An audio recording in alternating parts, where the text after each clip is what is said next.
Bharatiya Janata party દ્વારા આજે સમગ્ર દેશની અંદર દરેક વોર્ડમાં જિલ્લા પંચાયત બેઠક, તાલુકા પંચાયત બેઠક દીઠ સંવિધાન ગૌરવ દિવસ ઉજવવાનું નક્કી કરેલું. તેના અંતર્ગત આજરોજ માંડવી નગરપાલિકાના વોર્ડ નંબર 5 અને 6ની સંવિધાન ગૌરવ દિવસની બેઠક આજે માનનીય મંત્રી શ્રી કુંવરજીભાઈ હળપતિ સાહેબના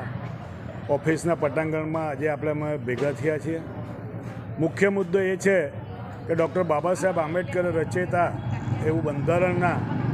અમલમાં આવ્યા અને 75 વર્ષ પૂરા થવા જઈ રહ્યા છે. ત્યારે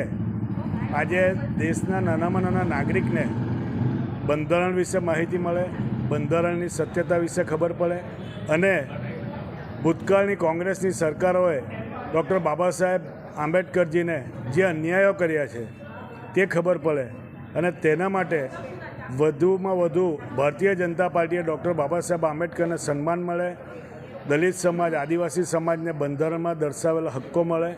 તે તમામ માહિતીઓ નાનામાં નાના કાર્યકરને મળે તેવા શુભ આશયથી આજે બંધારણીય ગૌરવ દિવસ તરીકે આજની આ બેઠક રાખવામાં આવેલી. અને કોંગ્રેસે જે બાબા સાહેબને જે અપમાનિત કર્યા છે, હળધૂત કર્યા છે, તેની આપણે ખરેખર નોંધ લેવી જોઈએ કે કોંગ્રેસે જે નુકસાન આ દલિત સમાજ અને આદિવાસી સમાજને પહોંચાડ્યું છે,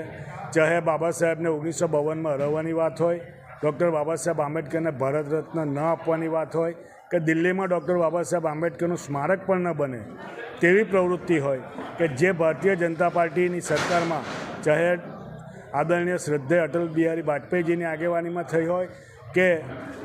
શ્રી નરેન્દ્રભાઈ મોદી સાહેબની આગેવાનીની કેન્દ્ર સરકારે કરી હોય, પણ ભારતીય જનતા પાર્ટીએ હંમેશા ડૉક્ટર બાબા સાહેબ આંબેડકરને સંપૂર્ણ માન સન્માન આપ્યું છે અને હંમેશા આપતો રહેશે. એ જ આજની બેઠકનો મુખ્ય અર્થ હતો અને નાનામાં નાના કાર્યકરને આ સંપૂર્ણ માહિતીથી અમે માહિતગાર કર્યા છે.